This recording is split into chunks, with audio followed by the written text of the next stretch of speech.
Hello students, അപ്പോൾ നമുക്ക് next problem നോക്കാം. Determine the radius of convergence of sigma k equal to 0 to infinity k raised to 5 by k plus 1 factorial x raised to k. നോക്കൂ, ഇതും ai raised to xi ai into x raised to i ഫോമിലുള്ളതാണ്. Okay, അതായത് ഇത് power series ആണ് എന്നത് മനസ്സിലാക്കാം.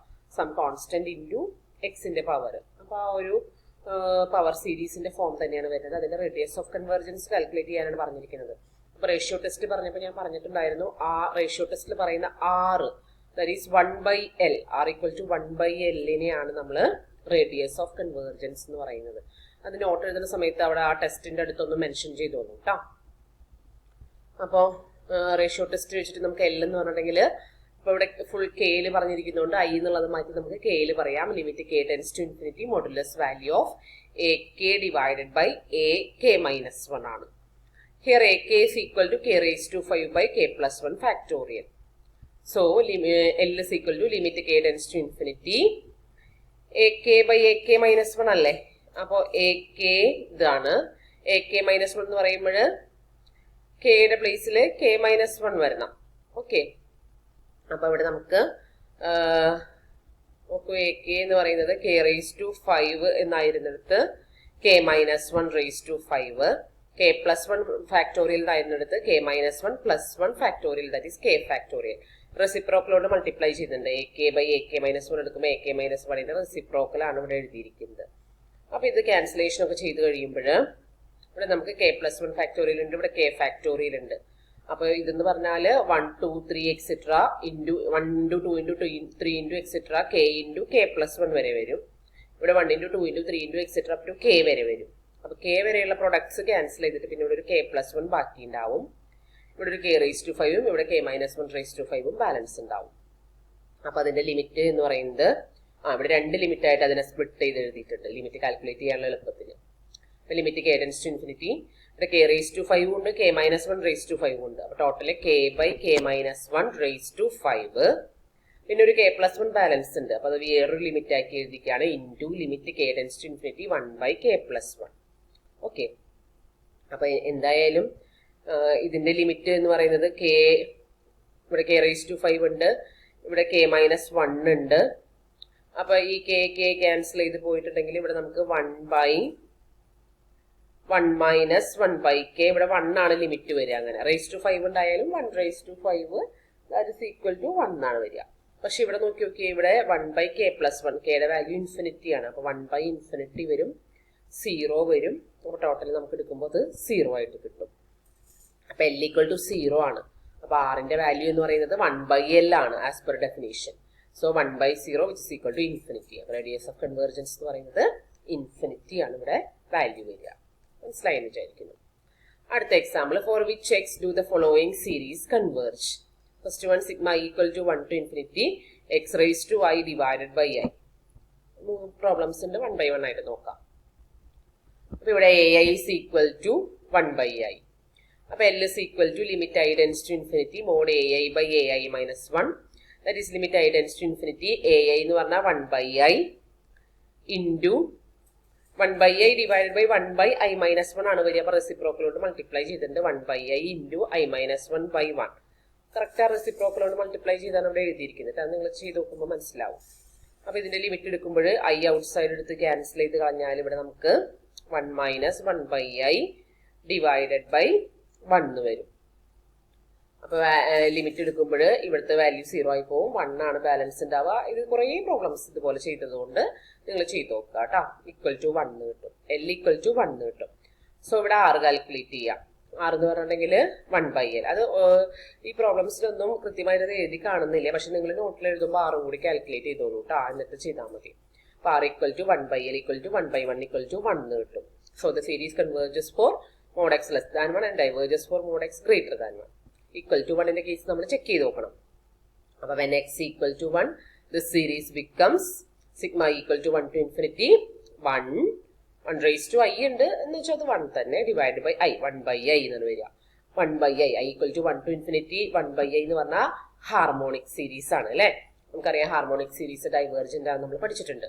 അപ്പൊ x equal to 1 ആകുമ്പോഴും ഇത് ഈ സീരീസ് ഡൈവേർജന്റ് ആണ്. ഇനി എന്തുകൂടി നമ്മൾ ചെക്ക് ചെയ്യണം? x ഈക്വൽ ടു -1 ആകുമ്പോൾ, അതായത് x ഈക്വൽ ടു ആറിലും x ഈക്വൽ ടു -6ലും നമ്മൾ ചെക്ക് ചെയ്ത് നോക്കണ്ടേ? അപ്പൊ x ഈക്വൽ ടു -6ല്, അതായത് x ഈക്വൽ ടു -1 ആകുമ്പോൾ നമുക്ക് ഈ സീരീസ്, ഇവിടെ അത് എഴുതിയിട്ടില്ല, പക്ഷെ നിങ്ങൾ നോട്ടിൽ എഴുതിക്കോളൂ കേട്ടോ. അത് sigma equal to 1 to infinity x raised to i by i എന്നുള്ളത് ടി അല്ല കേട്ടോ, അത് i ആണ്. Sigma equal to 1 to infinity -1 raised to i divided by i എന്ന് വരും. -1 raised to i divided by i എന്ന് വരും. അത് നമ്മൾ എക്സ്പാൻഡ് ചെയ്ത് എഴുതുമ്പോൾ -1 plus 1/2 -1/3 plus 1/4 അങ്ങനെ പോകും. എന്നുവെച്ചാൽ അത് ഓൾട്ടർനേറ്റിംഗ് ഹാർമോണിക് സീരീസ് ആണ്. ഓൾട്ടർനേറ്റിംഗ് ഹാർമോണിക് സീരീസ് നമ്മൾ ഓൾറെഡി പഠിച്ചിട്ടുണ്ട്. ഓൾട്ടർനേറ്റിംഗ് ഹാർമോണിക് സീരീസ് കൺവേർജ് ചെയ്യുമെന്ന് പഠിച്ചിട്ടുണ്ട്. ഓൾട്ടർനേറ്റിംഗ് സീരീസ് പഠിച്ചെടുത്ത് വന്നിട്ടുണ്ട് അത്. അല്ലെങ്കിൽ അതിന് ഓൾട്ടർനേറ്റിംഗ് സീരീസിന്റെ ടെസ്റ്റ് അപ്ലൈ ചെയ്ത് നോക്കുക. ഓൾട്ടർനേറ്റിംഗ് സീരീസിന്റെ ടെസ്റ്റ് നമ്മൾ പഠിച്ചതല്ലേ?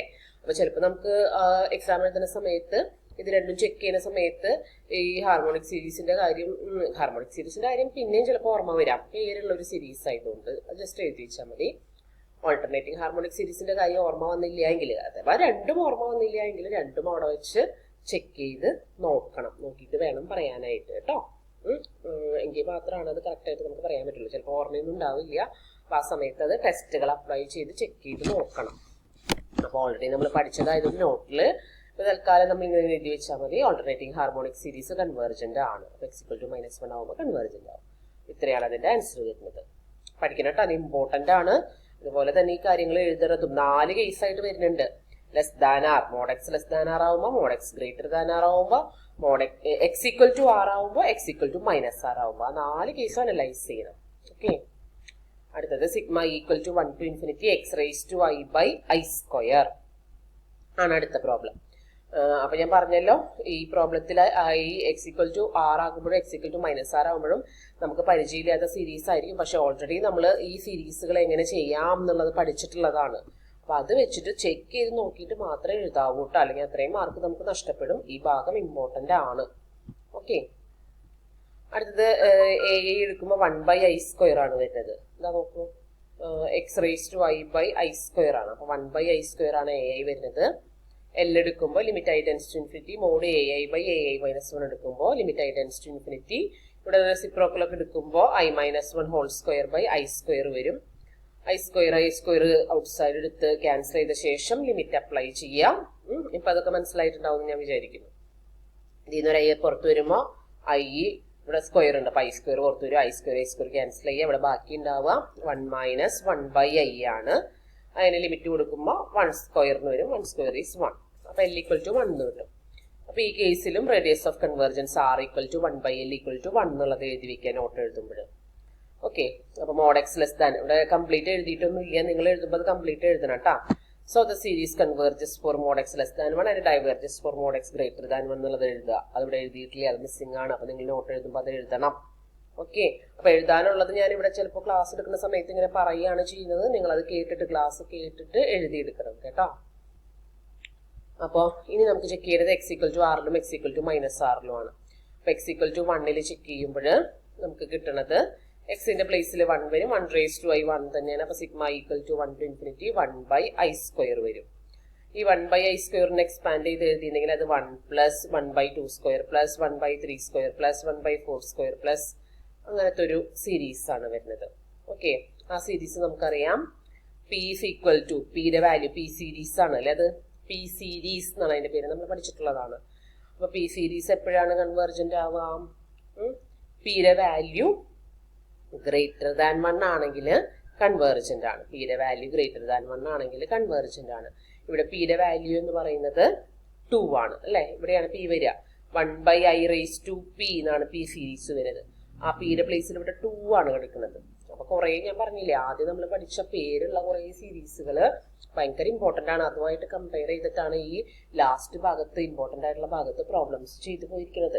അപ്പൊ ആ മുമ്പ് നമ്മൾ പഠിച്ച സീരീസിന്റെ ഭാഗങ്ങൾ നന്നായിട്ട് പഠിച്ച് ഓരോ എക്സാമ്പിളും ബൈഹാർട്ട് ചെയ്താലാണ് നമുക്ക് പിന്നീട് വരുന്ന ഈ ഭാഗത്തെ പ്രോബ്ലംസ് ചെയ്യാനായിട്ട് പറ്റുള്ളൂ. Geometric series, P series, harmonic series, alternating harmonic series, അതുപോലെ 1 + 2 + 3 എന്ന് പറയുന്ന നാച്ചുറൽ നമ്പേഴ്സിന്റെ സമ്മായിട്ട് വരുന്ന സീരീസ്, അങ്ങനെ പേരുള്ളതും പ്രത്യേകതയുള്ളതുമായിട്ട് വരുന്ന എല്ലാ സീരീസുകളുടെയും കൺവേർജൻസിനെയും ഡൈവേർജൻസിനെയും കുറിച്ചിട്ട് നല്ല ബോധ്യം നമുക്ക് ഉണ്ടായിരിക്കണം. അവരുടെ കാര്യങ്ങൾ പ്രത്യേകം പഠിച്ചു വെക്കണം. എന്നാലാണ് അത് അപ്ലൈ ചെയ്ത് ഇത്തരത്തിലുള്ള പ്രോബ്ലംസ് നമുക്ക് ചെയ്യാനായിട്ട് പറ്റുള്ളൂ. അതുപോലെ തന്നെയാണ് പി സീരീസും. അപ്പൊ ഈ P series with P is equal to 2 ആണ്. അതിന്റെ കണ്ടീഷൻ ഓർമ്മയിട്ടാവണം നമുക്ക് എപ്പോഴാണ് അത് കൺവേർജ് ചെയ്യാന്നുള്ളത്. അത് കൺവേർജ് ചെയ്യുക പി ഗ്രേറ്റർ ദാൻ 1 ആകുമ്പോഴാണ്. അപ്പൊ ഇവിടെ ഗ്രേറ്റർ ദാൻ 1 ആയതുകൊണ്ട് ആ കേസിൽ അത് കൺവേർജ് ചെയ്യും. ഇനി എക്സ് ഈക്വൽ ടു -r ആകുമ്പോൾ ഇവിടെ പ്രോബ്ലം വളരെ ചെറുതായിട്ട് എഴുതിയിട്ടുണ്ട്. വളരെ സിമ്പിൾ ആണെന്ന് തോന്നുമെങ്കിലും അതിൽ ഒരുപാട് കാര്യങ്ങൾ എഴുതാനുണ്ട് കേട്ടോ. ഇവിടെ കുറച്ച് കാര്യങ്ങൾ ഞാൻ പറഞ്ഞല്ലോ മിസ്സിംഗ് ഉണ്ട്. നിങ്ങൾ നോട്ട് എഴുതുമ്പോൾ എഴുതണം. മാത്രല്ല ഒരു സെന്റൻസ് എഴുതി അവസാനിപ്പിച്ചിരിക്കുന്ന ഈ ഒരു കാര്യത്തിൽ ഒരുപാട് കാര്യങ്ങൾ വരുന്നുണ്ട്. നമ്മൾ മുമ്പ് പഠിച്ചത് ഓർമ്മയില്ലെങ്കിൽ നമുക്കിത് എഴുതാനായിട്ട് പറ്റില്ല. അപ്പൊ മുമ്പത്തെ കാര്യങ്ങൾ നന്നായിട്ട് പഠിച്ചു വെക്കുക. ഓക്കെ. ഇനി for X equal to -1 for x equal to -1 series എന്തായി മാറും? Sigma equal to 1 to infinity -1 the whole raised to I divided by I square എന്ന് വരും. ഇതെന്താ?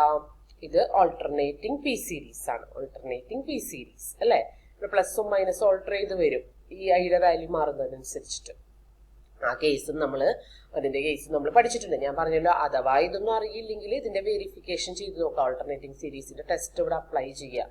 എന്നിട്ട് അത് കൺവേർജ് ചെയ്യോ ഡൈവേർജ് ചെയ്യോ എന്നുള്ളത് ചെക്ക് ചെയ്ത് നോക്കാം. അത് ഓൾറെഡി നമ്മൾ ചെയ്തതായതുകൊണ്ട് അവരത് കൺവേർജ് ചെയ്യും എന്നുള്ളത് എഴുതി വെച്ചിട്ടുണ്ട്. നമുക്ക് അറിയില്ല എങ്കിൽ അവിടെ ഓൾട്ടർനേറ്റിംഗ് സീരീസിന്റെ ടെസ്റ്റ് അപ്ലൈ ചെയ്ത് കൺവേർജിങ് ആണോ ഡൈവേർജിങ് ആണോ എന്നുള്ളത് നിങ്ങൾ കണ്ടുപിടിക്കേണ്ടതായിട്ട് വരും കേട്ടോ. പറയുന്നത്ര എളുപ്പമല്ലാട്ടോ അത് ചെയ്യാനായിട്ട്. അപ്പം ശ്രദ്ധിച്ച് പഠിക്കുക. അടുത്തത് മൂന്നാമത്തെ problem sigma equal to 0 to infinity x raised to I by I factorial. അപ്പൊ അവിടെ നമുക്ക് ai വരുന്നത് 1 by I factorial ആണ്. അപ്പൊ മോഡ് ai by ai -1 വരുമ്പോൾ റെസിപ്രോക്കൽ കൊണ്ടൊക്കെ മൾട്ടിപ്ലൈ ചെയ്തൊക്കെ എഴുതി വരുമ്പോൾ I-1 factorial by I factorial. ഇവിടെ I-1 വരെയുള്ള ആൾക്കാരുടെ പ്രൊഡക്റ്റ് വരും. ഇവിടെ I വരെയുള്ള ആൾക്കാരുടെ പ്രൊഡക്റ്റ് വരും. ഐയുടെ തൊട്ട് മുമ്പത്തെ ടൈമാണ് I-1 അല്ലേ? അപ്പൊ I-1 വരെയുള്ള പ്രൊഡക്റ്റുകൾ വെട്ടിപ്പോവും. പിന്നെ ന്യൂമറേറ്ററിൽ 1 ആണ് ബാക്കി ഉണ്ടാവുക. ഡിനോമിനേറ്ററിൽ പിന്നെ ഒരു I ആണ് ബാക്കി ഉണ്ടാവുക. അപ്പൊ that's equal to 1 by I എന്നാണ് വരിക. ലിമിറ്റ് എടുക്കുക. ആ മറ്റേ നൊട്ടേഷനിലാണ് എഴുതിക്കുന്നത്. നിങ്ങൾ ലിമിറ്റ് എടുത്തിട്ട് എഴുതിക്കോ. L equal to limit I tends to infinity mod ai by ai-1 that's equal to limit I tends to infinity 1 by I that's equal to 0 എന്ന് കിട്ടും. വാല്യൂസ് ഈക്വൽ ടു 0 എന്ന് കിട്ടും.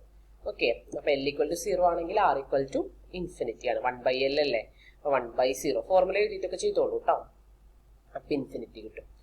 R ഇൻഫിനിറ്റി ആണെങ്കിൽ R infinity radius of convergence infinity എന്ന് പറഞ്ഞിട്ടുണ്ടെങ്കിൽ എല്ലാ ഭാഗത്തും ഏതിനും സീരീസ് കൺവേർജ് ചെയ്യും എന്നാണ് അതിന്റെ മീനിങ്. R ഇൻഫിനിറ്റി ആണെങ്കിൽ വളരെ സുഖമാണ് ആൻസർ എഴുതാനായിട്ട്. The series converges for all X എന്ന് എഴുതാൻ പറ്റും. The series converges for all X. Okay. നമ്മൾ ഈ റേഡിയസ് ഓഫ് കൺവേർജൻസ് എന്നുള്ളതുകൊണ്ട് ഉദ്ദേശിക്കുന്നതേ നമ്മൾ ശരിക്കും ആ ഒരു സർക്കിളിന്റെ ഒരു ഡിസ്കിന്റെ ഉള്ളിലാക്കും ഈ സീരീസിനെ. ആ ഡിസ്കിന്റെ ഉള്ളിൽ എവിടെയൊക്കെ ഒരു റേഡിയസ്, ആ ഡിസ്കിന്റെ റേഡിയസ് ആണ് നമ്മളിവിടെ കണ്ടുപിടിക്കുന്നത്. അപ്പൊ ആ ഡിസ്കിന്റെ റേഡിയസ് അനുസരിച്ചാണ് അതിന്റെ കൺവേർജൻസ് വരുന്നത്. അപ്പൊ ഡിസ്കിന്റെ റേഡിയസ് ഇൻഫിനിറ്റി എന്ന് പറഞ്ഞാൽ അത്രയും വലിയൊരു ഡിസ്ക് ആണ് നമ്മൾ സെലക്ട് ചെയ്യുന്നത്. അപ്പൊ അത് എല്ലാ വാല്യൂസ് ഓഫ് എക്സിനും കൺവേർജന്റ് ആയിട്ട് കിട്ടും ആ സീരീസ്. ഓക്കെ. അതിന്റെ ജോമെട്രി നിങ്ങൾക്ക് അത്ര ആവശ്യമില്ലാത്തതുകൊണ്ട് ഞാൻ പറയുന്നില്ല. ഇങ്ങനെ ഓർത്തിരുന്നാൽ മതി. റേഡിയസ് ഓഫ് കൺവേർജൻസ് ഇൻഫിനിറ്റി ആണ് എങ്കിൽ എല്ലാ എക്സുകൾക്കും സീരീസ് കൺവേർജ് ചെയ്യും എന്നുള്ളത് ഓർത്തിരുന്നാൽ മതി. വളരെ എളുപ്പമാണ്. പിന്നെ കൂടുതലൊന്നും എഴുതാനോ ചെക്ക് ചെയ്യാനോ ഒന്നുമില്ല. എളുപ്പത്തിൽ നമുക്ക് അവസാനിപ്പിക്കാം. മറ്റേത് എഴുതിയ പോലെ >1 >1 equal to R equal to -R അതൊന്നും ചെക്ക് ചെയ്യണ്ട. R ഈക്വൽ ടു ഇൻഫിനിറ്റി എന്ന് കിട്ടിയ എല്ലാ എക്സുകൾക്കും സീരീസ് കൺവേർജന്റ് ആണെന്ന് പറഞ്ഞ് അവസാനിപ്പിക്കാം. ഓക്കെ.